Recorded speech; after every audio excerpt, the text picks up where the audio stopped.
Okay, I'm assuming everyone can see that. I've started the PowerPoint.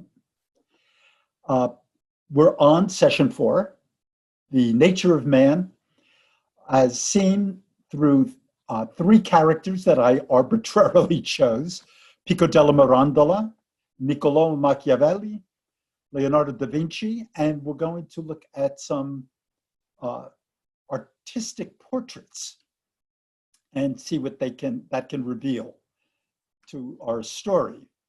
But our first adventure here is going to be with Pico.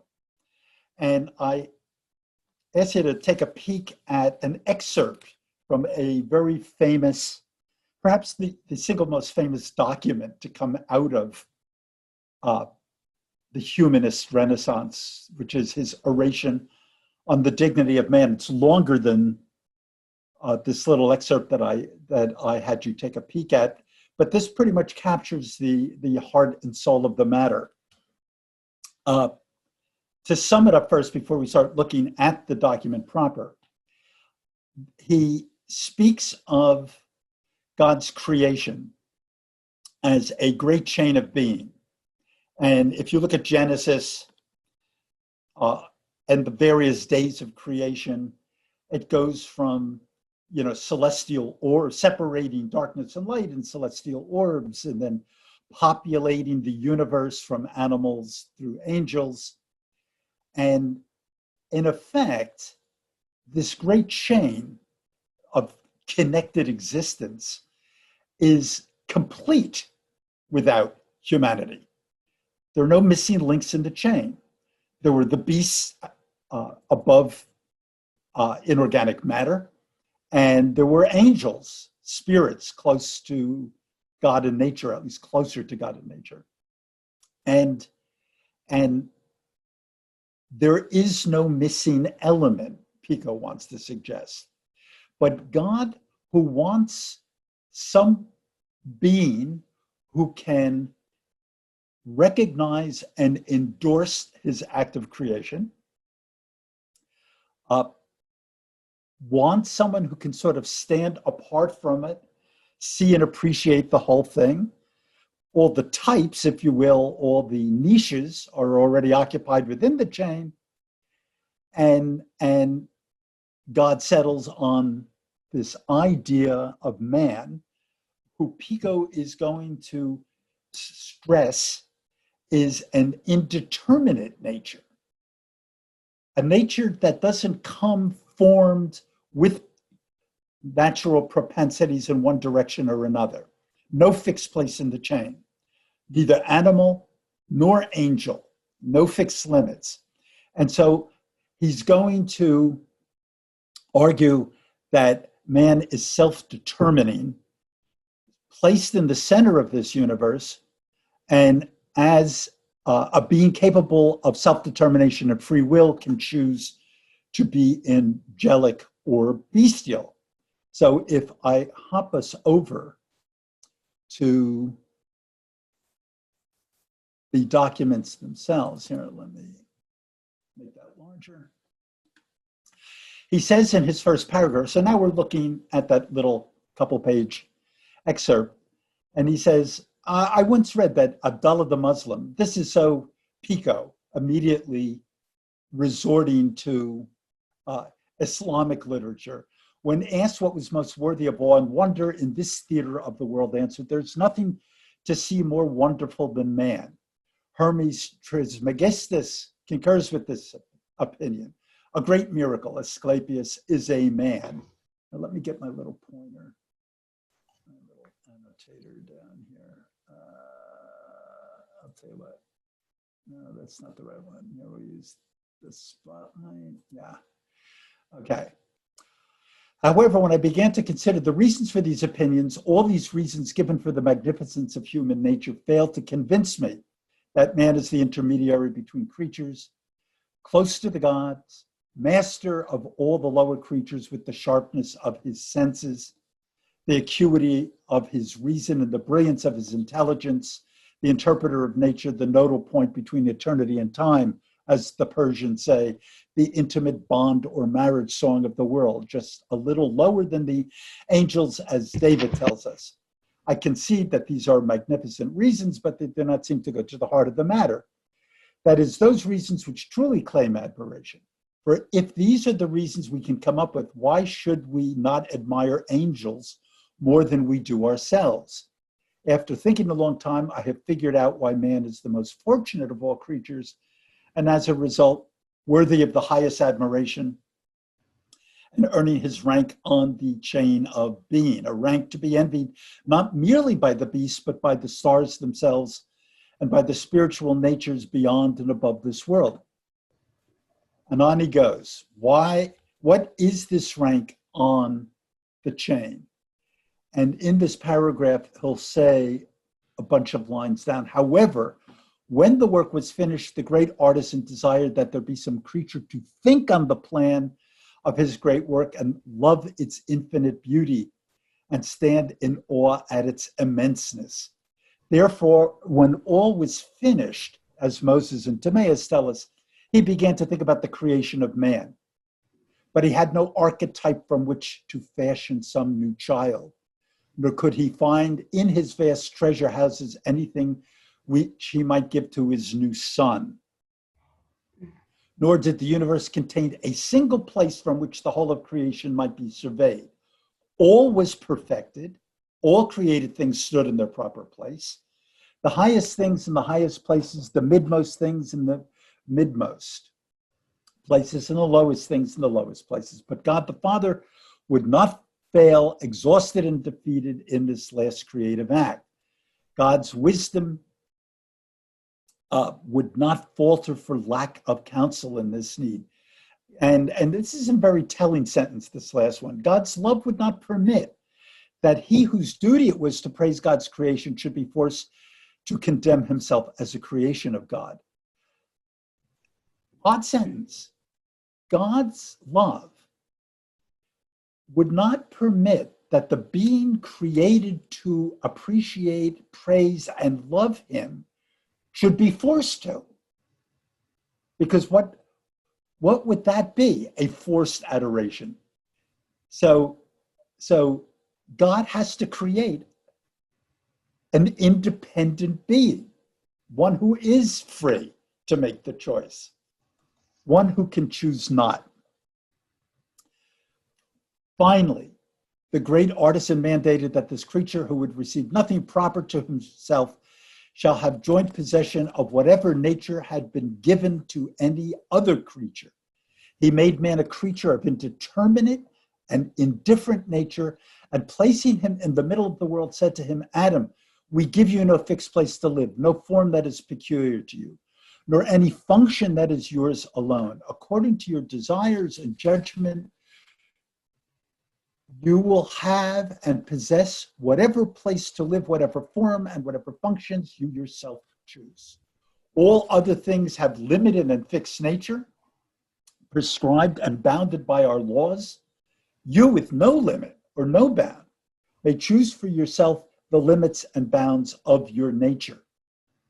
We have you placed at the world's center so that you may survey everything else in the world. We have made you neither of heavenly nor of earthly stuff, neither mortal nor immortal, so that with free choice and dignity, you may fashion yourself into whatever form you choose. To you is granted the power of degrading yourself into the lower forms of life, the beasts, and to you is granted the power contained in your intellect and judgment to be reborn into the higher forms, the divine.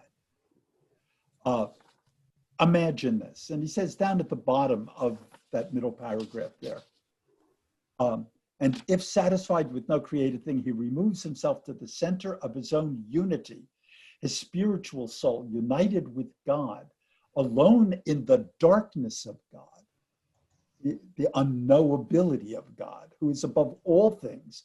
He will surpass every created thing. Who could not help but admire this great shape shifter?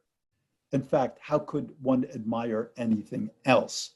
So through some kind of potential mystical union, remember, Pico is a Kabbalist. And the idea of returning to God in a mystical capacity is the objective of the entire syncretic mystical tradition that Italian humanists is very attracted to. For the mystic philosophy of the Hebrews transforms Enoch into an angel called Malach Adonai Shebaot, and sometimes transforms other humans into different sorts of divine beings. In effect, it's God's greatest creation. And so, here, if I can return.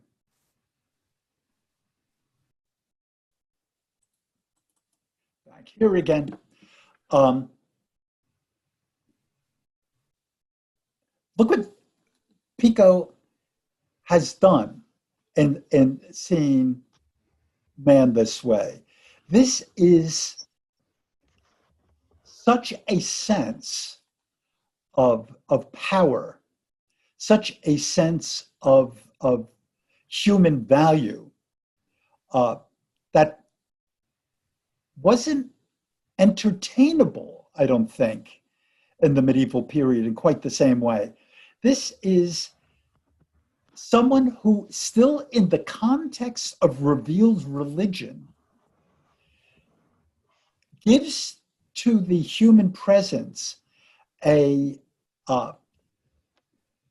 focus of attention, a dignity of place, a value. It's a mirror. And it's the mirror that, in this graphic on this page, that Leonardo suggests in his great Vitruvian Man, as he goes back to the Roman source Vitruvius and tries to see the human body in its kind of idyllic form. Here is Pico looking at the soul of the human in a kind of idealized way. Look at the power that God has shared. This is not the medieval saint groveling in the dust, saying, "Fill me with your grace." By the way, as I suggested before the class began, our period, including particularly people like Pico, overlaps with tendencies that will lead to the Protestant Reformation. And you will see this tendency to focus on the relationship, the redefined relationship between man and God, from another angle. But this is the period in which the modern world begins to see man not just at the bottom of a medieval great chain of being, but somehow as a coextensive, valued partner in the working out of the universe. A sacred pride, Pico says at the bottom of this page, should grip us, of not being satisfied with the mediocre, but to strive, for we can do it if we want to, with the exertion of all our strength to attain the highest. Let us scorn what is of this earth. Let us ignore what is of heaven. Let us leave absolutely everything worldly behind us in order to hasten to the abode out of this world in the proximity of the sublime deity. We do not need to think of stepping back, of being satisfied with second rank. Let us strive for dignity and glory to attain the highest. I imagine a medieval monk would accuse him of great pridefulness, but there we have it. As we move on, as a contrast, let us turn to probably the humanist most read by the modern world and most loathed in some ways, I suppose, by the modern world. But perhaps the most modern, Nicolo Machiavelli. He's of, if you notice his dates, he's born in 1469. Pico was born in the, I believe, in the early 1460s. So he's of the same generation. He writes The Prince. He is a political actor in the Florence of his time, in which the crazed puritanical priest Savonarola comes to power, tries to lead a reform movement in the 1490s. And then between the papacy, the Medici, the French, the Holy Roman Empire, the Venetians, all contending for influence in Florence, all hell breaks loose until Italy is invaded in the 1520s. And Machiavelli is both a victim of this and an observer of it. And he's a man who's extremely sensitive to the vicissitudes of power and the changeability of the universe. And I would suggest that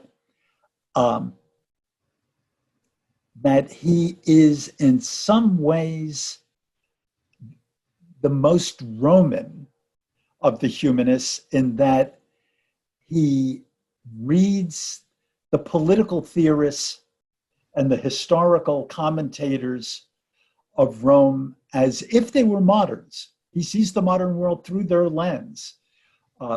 He does less, if you will, theologizing and Christianizing of their secularist and profane impulses, and is, one could arguably see him fitting very closely into a Roman toga and being placed in the first or second centuries and making commentary on power in the Roman world.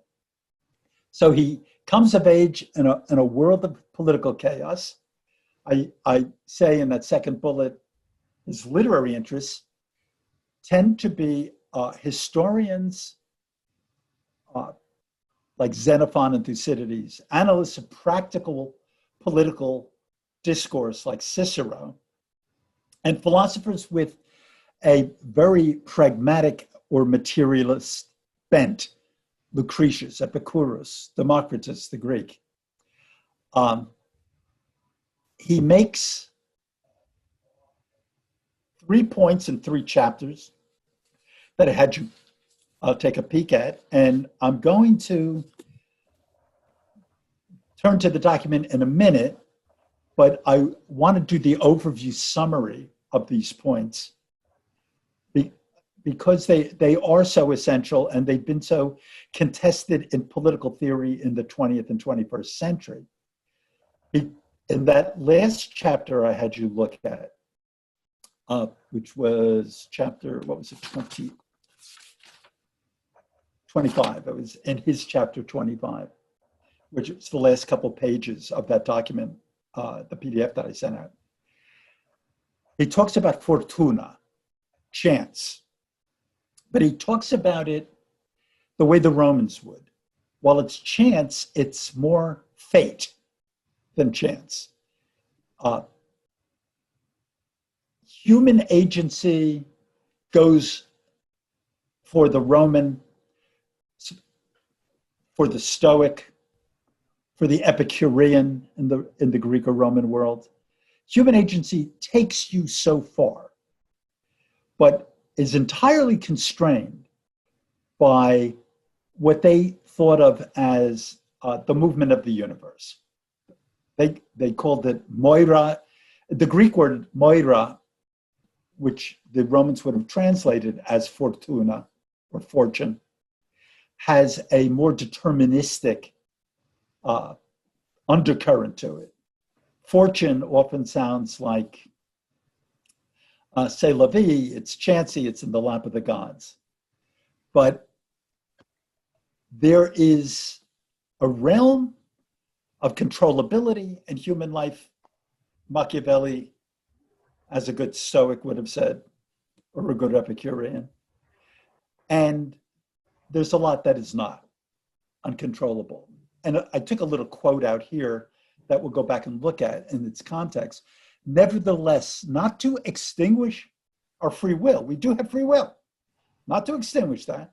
I hold it to be true that fortune is the arbiter of one half of our actions. And he thinks he's being flattering here.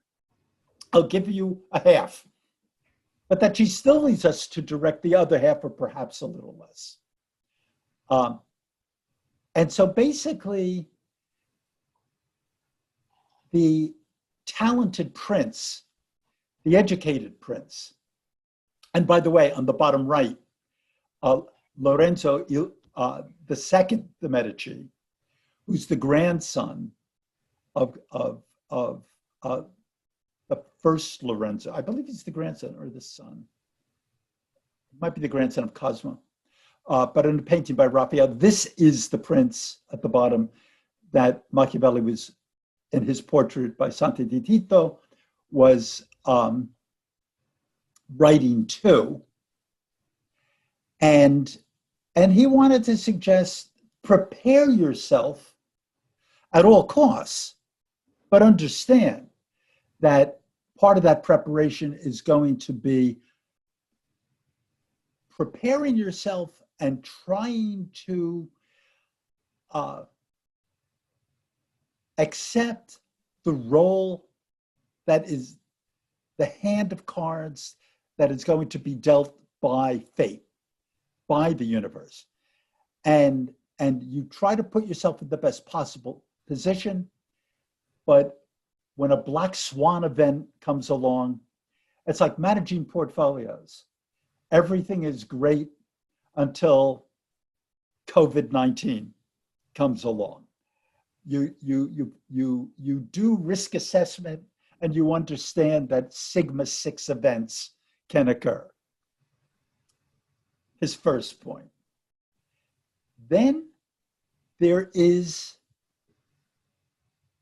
the whole question that the modern world tries to ask of Machiavelli about whether or not he is simply being an empiricist, one who's observing the world as it occurs and the nature of humans as it occurs, or whether or not political discourse should pinion itself to a set of ideals, a set of values. So is he simply a political scientist distinguishing facts from values? Or is he, in a certain sense, the first modernist? The 18th century empiricists, from Bishop Berkeley, from John Locke to David Hume, would ask the question of political theory, great, how do you move from is to ought? How do you move from questions of what people do and leap to questions of what people ought to do? How is this philosophically grounded? What is it grounded in? Is it grounded in human nature? Human nature, the empiricists would claim, led by Machiavelli, is one that suggests fickleness, foibles that the prince should look to exploit, as we'll see in his next two chapters. One of which was his asking the question, what works better, to be loved or to be feared? In chapter 17, the chapter entitled Cruelty and Mercy, is it better to be loved than feared? And he'll conclude that men decide whom they will love, while the prince decides whom they will fear. And a wise prince will lay his foundations on what he controls, not what others control. So you might want to be loved, like everyone's little pet cockapoo, but you may not have that in your control as the prince. Um, Machiavelli, every time you read Machiavelli, there's a little voice in the background going, oh, grow up. And let's be an adult about this. And others, of course, see Satan unleashed in his advice. And in the other and final chapter that I had to... What are you doing, Jack? Excuse me? Oh, for heaven's sake. I should... Okay, there we go. And in that last chapter, the question of should a prince keep his word and be virtuous in general, and the official name for that chapter was simply how princes should keep their word. Whether they should tell the truth and stick to it and do what they said they were going to do. And he'll claim, so a prince needn't have all the good qualities I have listed, but he does need to appear to have them. This is a great chapter. And I go this far. To have those qualities and always act by them is injurious. And to appear to have them is useful. That is, to appear to be merciful, trustworthy, friendly, straightforward, devout, and to be so while being mentally prepared to switch any virtue off if that will serve your purposes. Doesn't this sound modern? And doesn't it sound like the sophist Thrasymachus in the early books of Plato's Republic, saying, "Oh, Socrates, you're such an old conventional man. Don't you know that we out there teaching the Athenian aristocracy, the young men of the city, how to make a career work, all tell them, yes, you have to look good. Yes, you have to sound good. Yes, you have to appear good and useful and virtuous. But come on, we all know that that takes you only so far, and you have to be able to control circumstances by turning it off and on like a spigot as it is required." And I will turn us back to the second document. And we'll take them in actual order of the document rather than the order that I presented the overview. But think of this in the context of today's discussion.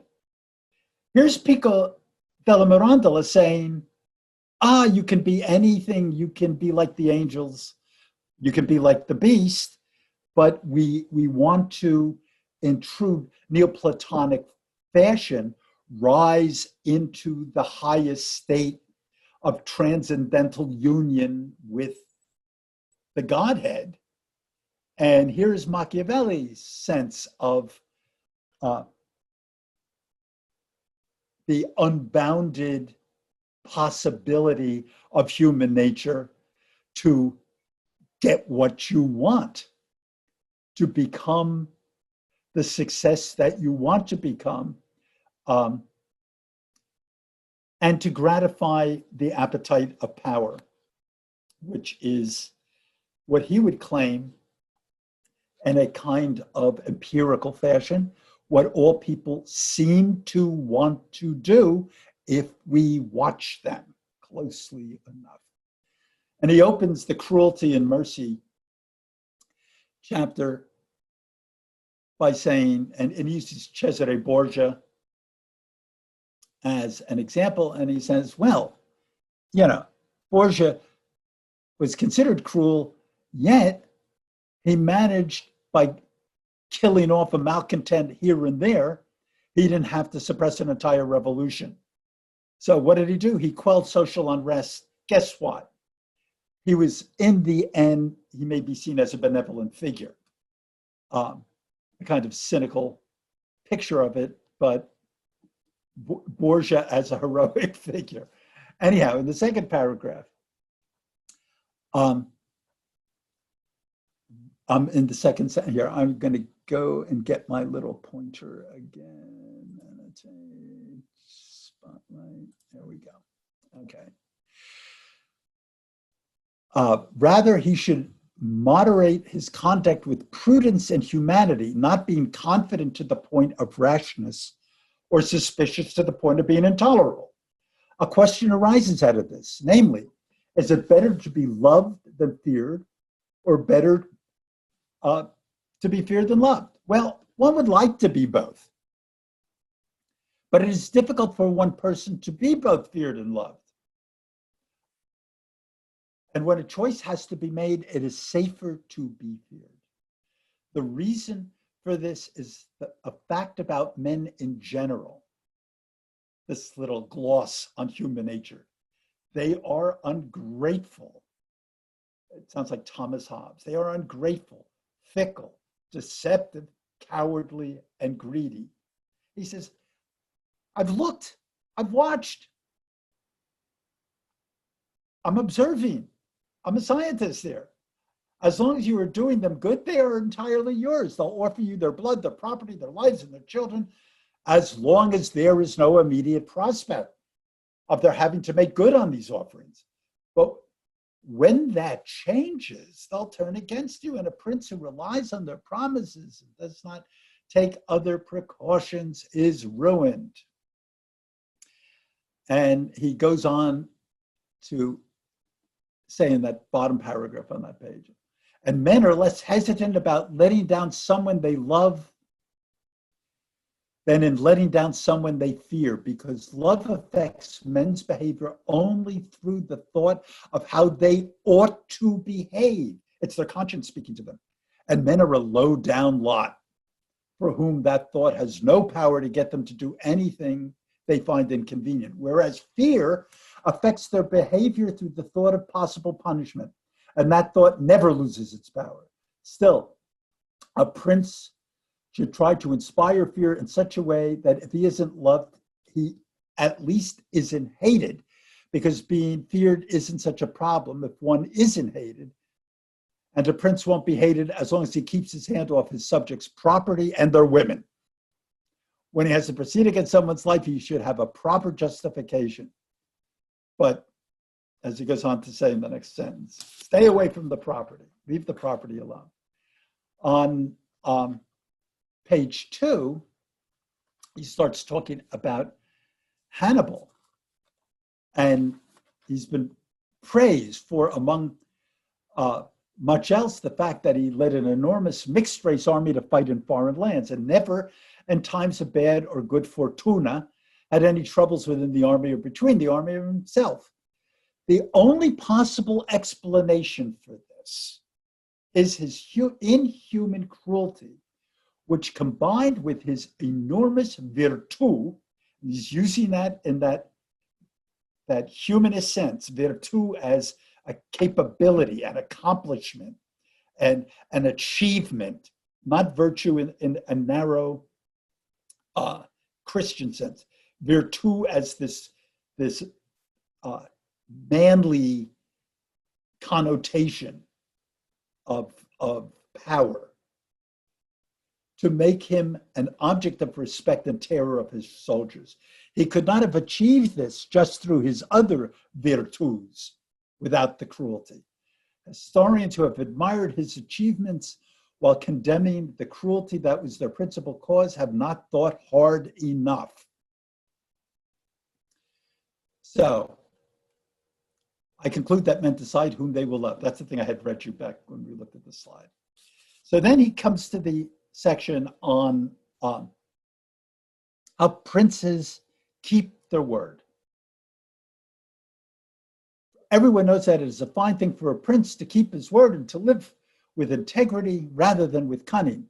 But our recent experience has been that the princes who achieve great things have not worried much about keeping their word.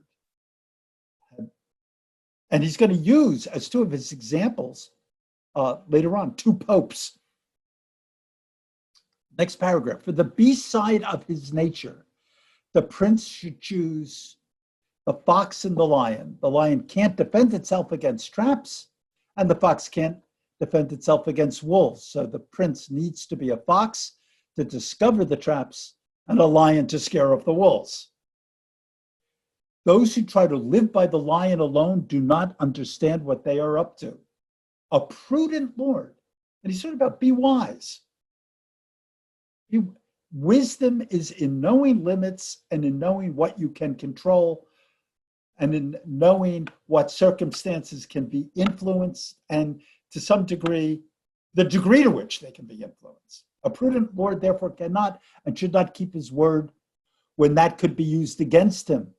And the reasons that led him to give it in the first place no longer exist no longer. If men were entirely good, this advice would be bad. But in fact, they are dismally bad and will not keep their promises to you. So you need not keep your promises to them. And then in the top of page 3, there is one recent example I cannot pass over in silence. Pope Alexander VI, who was a Borgia pope, was deceptive in everything he did, used deception as a matter of course. By the way, this is one of the popes heavily engaged in the selling of indulgences by the clergy in Germany to raise money so that St. Peter's in Rome could be completed, so that Michelangelo gets to build his big dome. And it's the selling of those indulgences that's going to give rise to the critique of Martin Luther, who is going to nail his 95 theses to the university door at Wittenberg, saying that it is not Christian and it cannot be justified that the selling of indulgences will lead to spiritual gain. That is a false sense of faith. So in the very person of this Pope, we're uniting Renaissance humanism, Renaissance humanistic examples with Protestant Reformation examples. He was deceptive in everything he did, used deception as a matter of course, and he always found victims. No man ever said things with greater force, reinforcing his promises with greater oaths, while keeping his word less. Does this remind you of anyone? Yet his deceptions always worked out in the way he wanted because he well understood this aspect of mankind. So, and this is that passage in the next paragraph that I quoted on the slide. He needn't have all the good qualities I listed, but he needs to appear to have them, to appear to have them. And down at the bottom of this chapter, so let the prince conquer and hold his state. His means for this will always be regarded as honorable, and he'll be praised by everybody. Why? Because the common people are always impressed by appearances and outcomes, and the world only contains common people. And then finally, the last chapter, Fortuna, what fortune can affect in human affairs and how to withstand her. And on page 4, near the top. Nevertheless, not to extinguish our free will, I hold it to be true that Fortuna is the arbiter of one half of our actions, but that she still leaves us to direct the other half, or perhaps a little less than the other half. And at the very bottom of this chapter,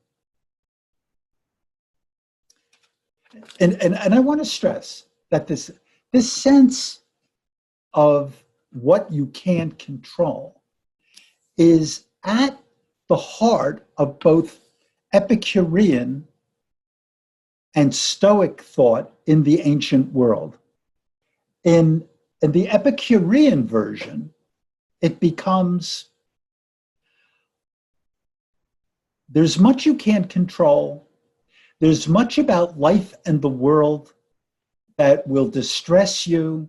So you seek out the little pleasures in the interstices of things, the little pleasures that are allowed, that you can take advantage of while the getting is good. Carpe diem.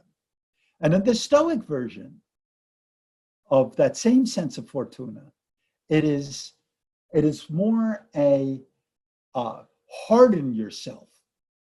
Don't let yourself be softened by the pleasures of the world and the fulfilling of appetites when the world allows them, because it will make it more painful to you when they are not there. So steel yourself for the hard times that are going to come. And there was like a moral incentive in this. Do it and you will be the superior man. You will not let the slings and arrows of outrageous fortune affect the equanimity with which you take things as they come. So Seneca would have us believe. I conclude, therefore, that fortune being changeful and mankind steadfast in their ways, fortune changes, people don't so much. So long as the two are in agreement, men are successful. In other words, when what you are by nature, your disposition, jives with what fortune is dealing at that moment, you're a successful person in the world. It's like looking at investors in the stock market when the market goes up, but they're unsuccessful when the styles fall out. So when someone's natural dispositions do not disagree, do not agree with what fortune is dictating at the moment, the twists and turns that the world is making at the moment, then bad outcomes. For my part, I consider that it is better to be adventurous than cautious. So what he's really saying is, if you're adventurous when the world dictates caution is the better policy, you're going to get hammered. And to be cautious when being adventurous is the only successful outcome, you're going to get hammered. To be adventurous when that's what fortune will reward, to be a Hannibal, that's success. To be cautious when caution is what the world will reward. The Romans sent out several generals against Hannibal. And in two battles at Lake Trasimene, and then in Puglia at Cannae, whole Roman armies were lost. 50,000 men, armies, were utterly destroyed. They managed to raise a third army, and they sent out a general who became famous in Roman history for his caution, not his adventurousness. And he became known as Fabius Maximus Cunctator, Fabius Maximus the delayer. And he is the one who, through his delaying,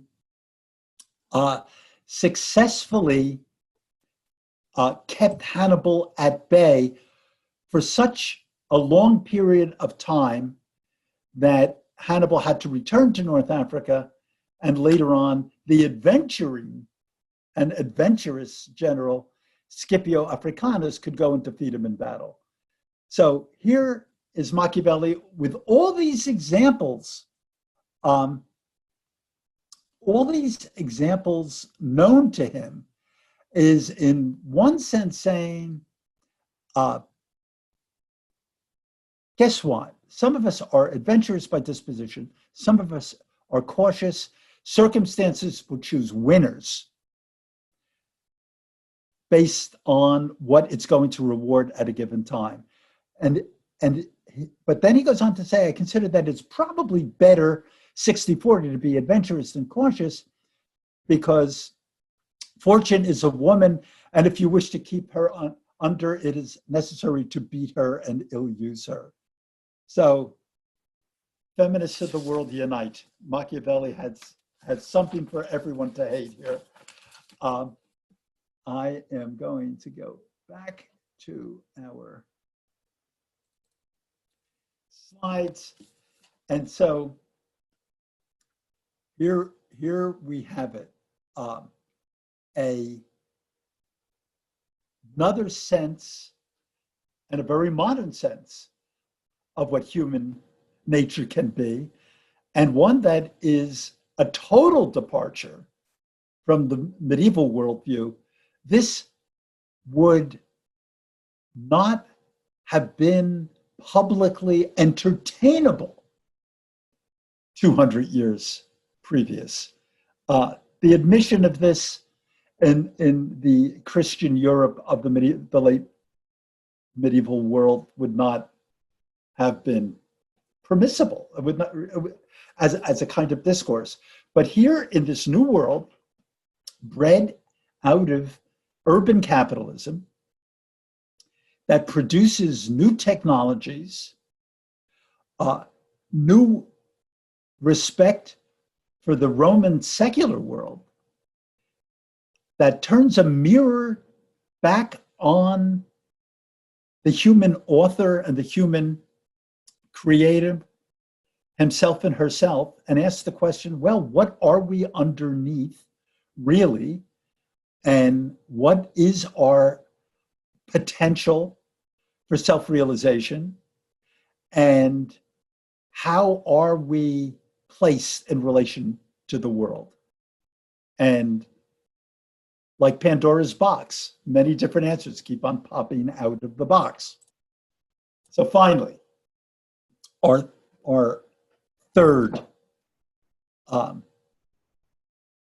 theory, or as an example of human nature, not so much a theory, but our third example of our third sense of a layer that might describe human nature. We see not so much in the intellectual discourse of Da Vinci as presented to us in a literary document, but a sense of the life of the man as an example of what might be possible in this new world. On the upper right is a self-portrait, and I'm going to make a thing about this later on. This is the age. I mean, just think of it. Not since the Roman world, really, have there been people doing self-portraits. They do portraits of the saints, portraits of Mary, portraits of Christ, but self-portraits. And on the lower right, the portrait of Scaramuccia, the Gypsy King, that he does. Anyhow, a little older, maybe almost certainly a half generation, if not a generation, older than Machiavelli, maybe 10 or 11 years born earlier than Pico, is Leonardo. And this document is from Vasari's lives. He does them of all the artists that he wanted to write about. And point number one, and the point that can't be missed in reading the Vasari document, This is the Renaissance man. This is the uomo universale, the homo universalis in Latin. This is the polymath. He's an artist. He's a sculptor. He's an architect. He's a musician. He's an inventor. He's an engineer. He's a mathematician. He's a botanist. He's an anatomist. He's a cartographer. And then to quote, marvelous and divine, this is from Vasari. Indeed, was Leonardo the son of Ser Piero da Vinci. In erudition and letters, he would have distinguished himself if he had not been variable and unstable. And I wanted to stress this. You remember way back when, in session 1, I was talking about, I think it was in session 1, maybe it was in session 2, but the Renaissance man as, in another sense, as the dilettante, the one who tries everything but has the, as Vasari calls it, the variability and instability to just sort of pick one thing and not just say, oh, the hell with that, on to the next thing. For he set himself to learn many things, and when he had begun them, gave them up. And arithmetic, during the few months that he applied himself to it, he made such progress that he often perplexed his master by the doubts and difficulties that he propounded. He gave some time to the study of music and learned to play on the lute, improvising songs most divinely. But though he applied himself to such various subjects, he never laid aside drawing and modeling in relief, to which his fancy inclined him more than to anything else. So his very strength as the Renaissance man is in another sense a weakness. So we know him mainly through his art, but how much of his art do we actually have? Because he left many things unfinished. He walked away from many commissions, half done, as Vasari tells us. And he just gives us enough sketches of things in his notebooks to have us look, step back from the table and say, this is a genius of incomparable potential. But too bad we couldn't see him follow through on this aspect of things and that aspect of things. So the Renaissance humanist is in some senses a very modern type of person who can dabble and spread his energies across many disciplines. And then on the topic of Leonardo's own fascination with individuals, individualism, the many faces of man, Vasari says he was so pleased whenever he saw a strange head or beard or hair of unusual appearance that he would follow such a person a whole day, and so learned him by heart, that when he reached home, he could draw him as if he were present. There are many of these heads to be seen, both of men and women, such as the head of Amerigo Vespucci, which is the head of an old man most beautifully drawn in chalk, and also of Scaramuccia, captain of the gypsies. And I want to take this opportunity then just to look at some of and there are scores of these. These are just some of the ones. Leonardo's fascination with the grotesque. I put at the bottom the famous little quotation from Terence, homo sum humani nihil ame alienum punto. I'm a man, I think nothing human is alien to me. All things are possible. And in these grotesques, his fascination with extremes of individual definition. If Pico talks about the potential for the self to become whatever it wants to be. And Leonardo takes the next step and says, let me show you some of the faces that people have chosen to grow into. And look at the human range. On the next slide, again, still with Leonardo, the technique that he called and was called after him sfumato, which is sort of smokiness. Sfumato and mystery. Leonardo defines it as without lines or borders in the manner of smoke or beyond the focus plane. So let me get my little pointer one more time. So instead of hard-edged lines around Mona Lisa's mouth and eyes, he layers paint in several layers. When they do X-rays of Leonardo, they don't look like anybody else's paintings because he wanted to avoid the line at all costs. And this quote I've taken from E.H. Gombrich, the great art historian of the 20th century, one of the great art historians of the 20th century. The painter must leave the beholder something to guess. If the outlines are not quite so firmly drawn, if the form is left a little vague, as though disappearing into a shadow, this impression of dryness and stiffness will be avoided.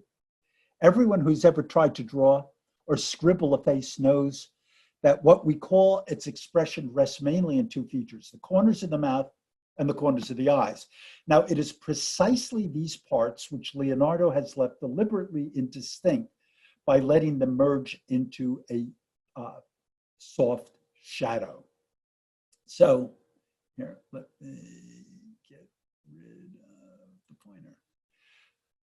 So here in another humanist expression, we see this wonderfully versatile and facile wedding between scientific technique and the ability to create mystery and obscurity.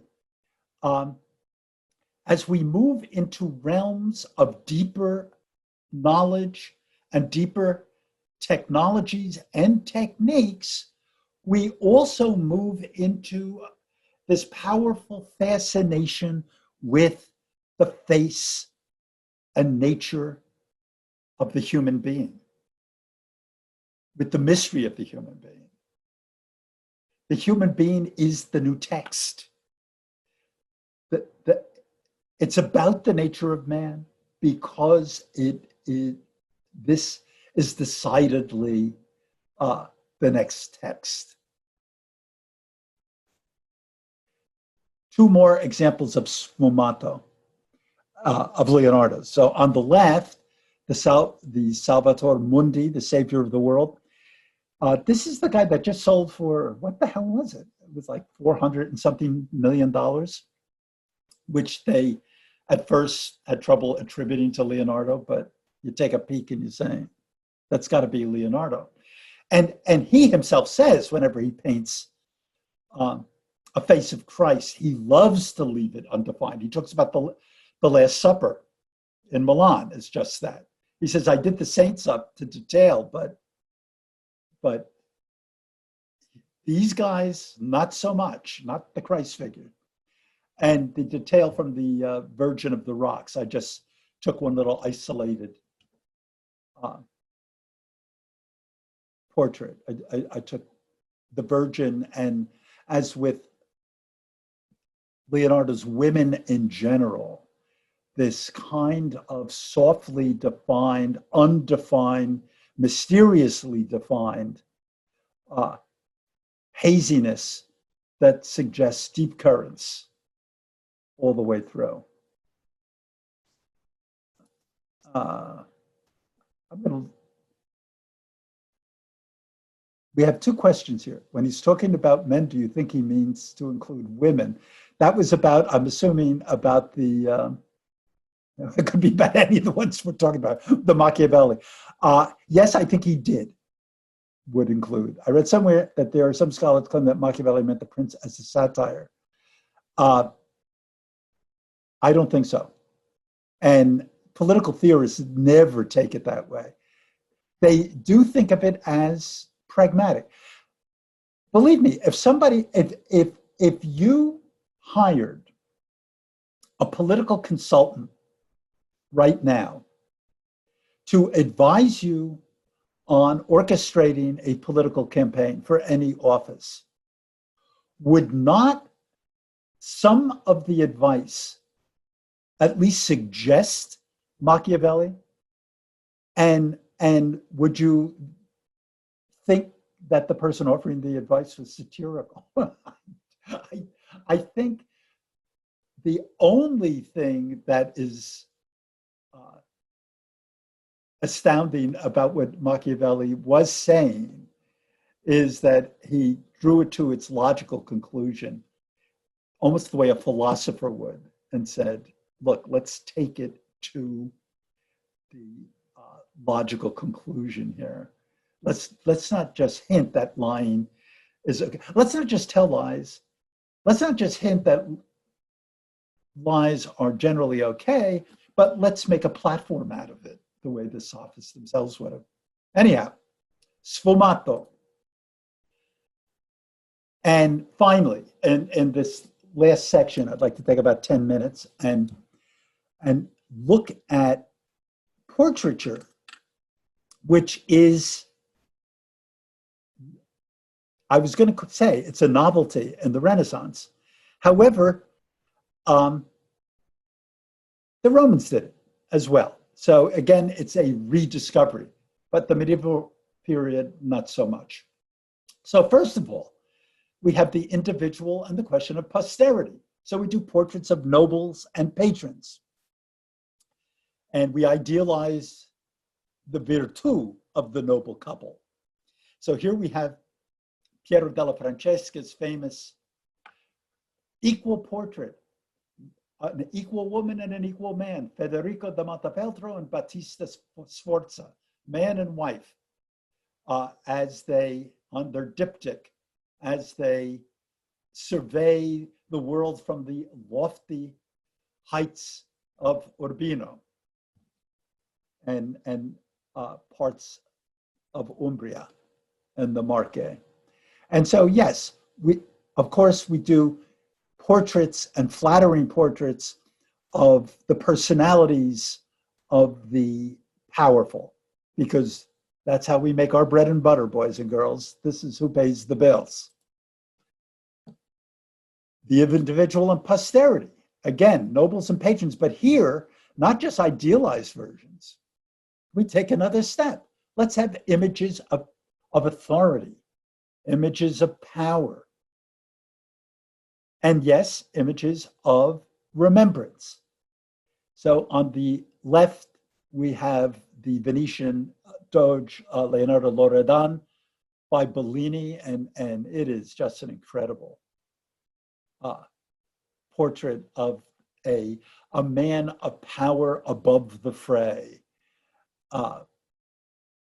No sense of weakness, no sense of anything but power and authority. And then in the middle portrait by Raphael, we have a man who was a figure of great power and authority, Julius II, one of the Rovere, one of the great warrior popes. And here we see the power and authority weighing on him. So we begin to get a sense of the man within. It's both the glorifying portrait and a peek into the disposition of the human underneath it. So we get the ideal and the human conjoined in Raphael. And then in this portrait of Castiglione, Baldassare Castiglione, also by Raphael, Castiglione was the author of the Courtier, a handbook on what nobles should behave like, sort of updating the chivalric code to the humanist code. And Ippolita, his wife, commenting on this portrait, says, "Only your portrait, painted by Raphael's hand, bringing back your features, comes near to relieving my sorrows. I make tender approaches to it. I smile, I joke or speak, just as if it could answer, this is my solace. And thus, boy, is this a Roman sentiment, and thus I cheat the long days." There is a stoic to the core. I find it wonderful how Raphael used this hyper-realistic technique on the Castiglione and a much more impressionist, mysterious, psychological approach to the figure of Julius II in the middle. But yes, portraits are now addressing all aspects, all themes of Renaissance discourse. And now we have what I call the individual and posterity. The eyes have it. Can the portrait be a window into the soul? And I've presented 3 different portraits, 3 different artists,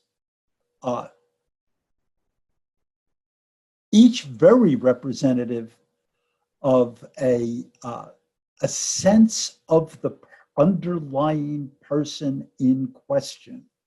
So we don't quite know for sure who the person is. There have been some suggestions, and the Ghirlandaio portrait at the far left, that's called Portrait of a Gentleman. They think it may have been one of the Sforzes that Leonardo used for La Belle Ferroniere, but they don't know for sure. And it is just a marvelous sense. I think more marvelous than the Mona Lisa, this sense of this mysterious person and back of not a smile, not a smirk, this tentative look. And the Antonello da Messina, the great Sicilian artist, Portrait of a Man. And I don't think we know who posed for that one. And every one of them, the eyes. Remember the medieval presentations we began with in the first lecture, and the characters, the people involved as ciphers for spiritual meaning, as placeholders, as indicators. And look how far we've moved from that. This is the face for the sake of the face, for the sake of the face, the person for the sake of the person.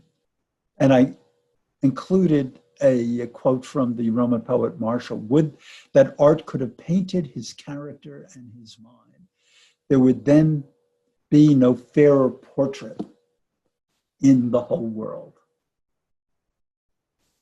And then finally, let's go to the logical, let's take it to the logical conclusion. The self as the work of art, the ultimate humanist topic, not just the person, the self. If one argues that the whole development of modernism was the movement from the outer world to the inner world, with the inventions of ways at looking at internal human experience, sciences like psychology, with the movement of philosophy from a description of the world of nature and metaphysics, the out there, through the British empiricists and then Kant and the German idealists as a movement from the out there to the in here. The question of philosophy is, what is it that we perceive? How is it that we perceive? What is the nature of the act of perception and conception? How does the mind work? How does the brain work? Are we computers? Are we spirits? What is it that we are? The movement, if you take modernism, moving from the external world to the internal world, we have humanism providing as us with the movement of the subject to the self. The first subject, man. The second subject, this man, the me in it. So in the first self-portrait, Dürer, who is while he's a German, was quite a product of this tradition. And the middle and right self-portraits are done in the early 16th century, coextensive with Machiavelli and several others. The first one was even earlier. He was 13 years old in the portrait at the left, on the left side. And he was interested in himself then. And then, ironically, Dürer, who's capable of doing great Germanic humanist crucifixions where Christ as the figure in agony is depicted in just heart-wrenching detail, does the self-portrait of himself in this very Christ-like pose, this, one would suggest, deliberate confusion between the self-inspection of me and the inspection of the Christ figure that all traditional art had been about up until his time. This is a very perplexing picture to me, and it's wonderful. And then himself, I don't know what the program of the one on the right was, whether this was a naive portrait of himself or whether it was supposed to suggest political or historical circumstances. Anyhow, we've moved almost to a full circle of portraits. So some final comments before I throw things open to questions. I'll take like another 5 minutes or so. What do we come up with? Man is free and self-determining. Man is both responsible for his destiny and at the mercy of fortune. Man is an individual with myriad talents and faces. Man is both a mystery and a book to be read, both unknowable and something that we should make the attempt to know. And finally, man is a self. He's a me underneath it all. Investigation is at bottom self-investigation. The humanist enterprise begins with one foot in the classical world and ended with the other foot in the modern world. Much like the Romans, the question of how we should make ourselves becomes the current question. And finally, and my last general comment is that the same social and technological conditions that give rise to humanism, the conditions being urban capitalism, political individualism, the printing press, also give rise to the Protestant Reformation, which is, as I mentioned to people who had showed up early, is a 4-session class that I'm going to be doing in July, so that if there's anybody interested, I think they'll have to sign up in late June. But it's called Europe in Crisis, the Reformation and the Counter-Reformation. It's about the Protestant Reformation, the Catholic Counter-Reformation, and very much about the making of the modern world. And that is the end of my prepared remarks. Let's see, we have other questions. I'm gonna just respond to a chat question. Do you think it is possible that the Mona Lisa is actually a cheeky self-portrait by Da Vinci? That would explain the enigmatic smile. Is it also possible, if it were indeed not genuine, that the Shroud of Turin was a creation of Da Vinci? I've heard both of these theories bandied about in the past. Yeah, it's funny. It to me, it almost looks more like a Dürer, but I don't know. And I don't have a take on where do people know about the Shroud of Turin? It allegedly is the cloth that was used to wipe Christ's face after he was taken down from the cross, and it left a kind of photo image imprint on it, and we don't know where. At this point, I'm going to stop the share, and I am going to come to participants. I've unmuted all of you, so if you want to bring up something, feel free to unmute yourself individually if you are still muted, because I've unmuted you. I'm still muted, though. Then you can go down lower left and unmute.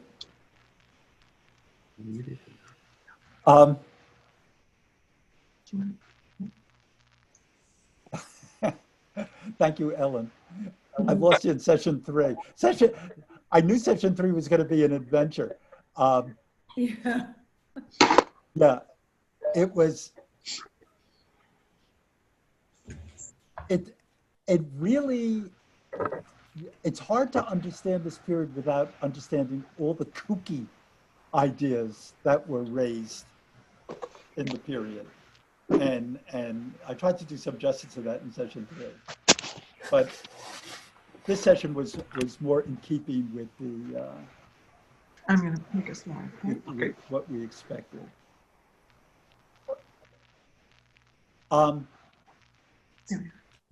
Why, there are the Phelps with their happy faces. Yes. And Great. leopards in the background. Yeah, I didn't have a chance to change it.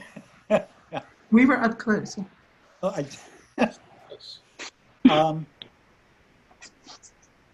are there any things about the course in general? Some aspects were quite challenging, Helen tells me. I get that. But that's what we like, though. We like a couple Tuesday afternoon challenges. Yeah. Yeah. when we get the opportunity to do them. I really enjoyed the series and learned so much in each one. And I especially liked ending it with art. That's just a very nice way to have us wrap up the theme. You know, I'll tell you, it took me, I looked through, when you start looking up Renaissance portraits, there's only about 23,000 options out there to pick up, and trying to pick up ones that meet themes that you have in mind. I spent days like weighing this one, that one. They were apt, really perfect. Yeah, well, I hope so. And, Was there opposition from the church when artists started moving away from religious subjects to these self-portraits and portraits of people and non-religious subjects? That's a great question that comes in, that applies almost more to the next set of classes. What happens is, to the Roman Church, no.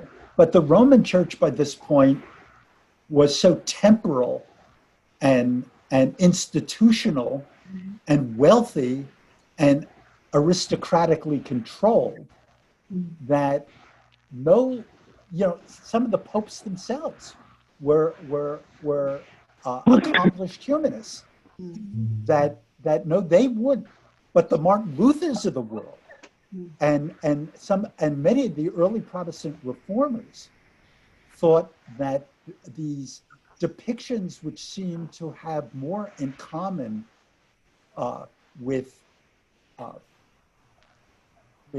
human obsessions than with religious themes. This is why not Luther so much himself, but several of the more radical offshoots within 30 years of Luther nailing his theses to the wall, to the door,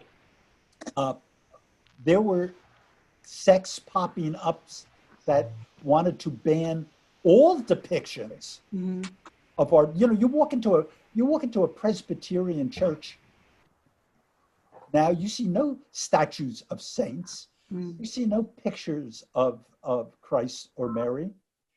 You find very sedate. You find windows that would have been filled with images, colored images, in the Roman churches that are now whited out. They're clear glass. You get that primitive, like New England Congregationalist view of the world. But that's exactly it. A lot of people in the lower ranks, and soon to be of the not so lower ranks. The same objections they had to why do we need priests in golden dress up, and why do we need art in golden dress up? We're scandalized by it. So it wasn't the Catholic Church; it was really the Protestant Church, and not all the Protestant churches, Yeah. and not all of them. But so certainly not the Church of England, which looks like the Catholic Church if you walk into them. But walk into a kirk in Glasgow, and you're going to see a different kind of place. Go into any New England Congregationalist church. You're going to see a different kind of place. That's exactly correct. And ironically, some of the great Protestant theologians, and even some of the great radical Protestant theologians, were children of the humanist Renaissance because they were great Latin scholars and great Greek scholars and great Hebrew scholars, and wanted to bring out vernacular. Somebody just raised the question. Just as I'm about to talk about it, Rick raised the question. Why it took so long to print the Bible in the vernacular. It isn't that it took so long to print it. It got printed. It was one of the earliest things printed. Remember, printing doesn't begin until the 1450s. It took a long time for people to do new and valid translation. Luther himself does a translation. But these are now scholars who have all the same languages that Pico della Mirandola had, and go back, but they take it entirely a new direction. Now the interest isn't so much in trying to resurrect Hermes Trismegistus as trying to resurrect the book of Jeremiah in the best possible translation. And we have other chat questions. Thank you. That in English, the first large translation of the Bible in English is the Tyndale translation in the 1530s.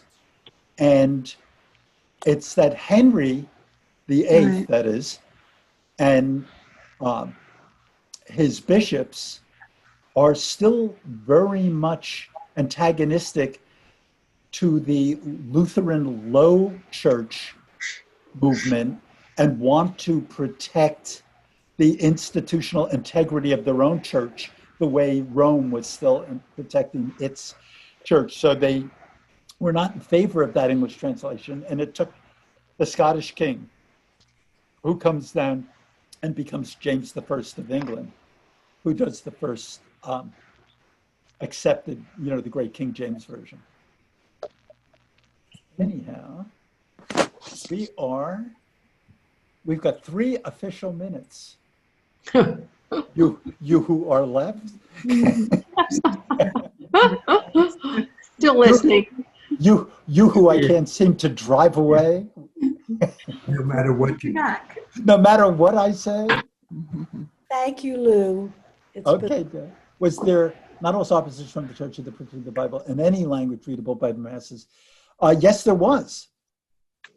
But once it got out the door, once Luther and the Lutherans were doing it, then even people like Cardinal Cajetan, the great Italian cardinal who becomes a debating opponent of Luther, even he admits that, yes, there probably should be vernacular translations. You see, what the fear is that church authority would be lost because the role of the priest as the keeper of the Latin language would be lost. Suddenly, if you had the Bible in vernacular editions, the priest's importance in the hierarchy of the local parish would be seen to recede.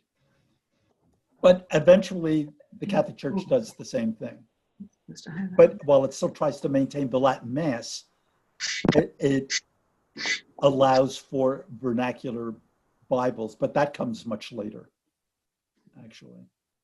Okay. So with that, I'm going to say, I'm going to end this. Thank you. Thank you. Thank you. Thank you, Lou. Great Take job. care, everybody. Thank you, Lou, very much. Bye-bye. Take care. Bye-bye now. Take care.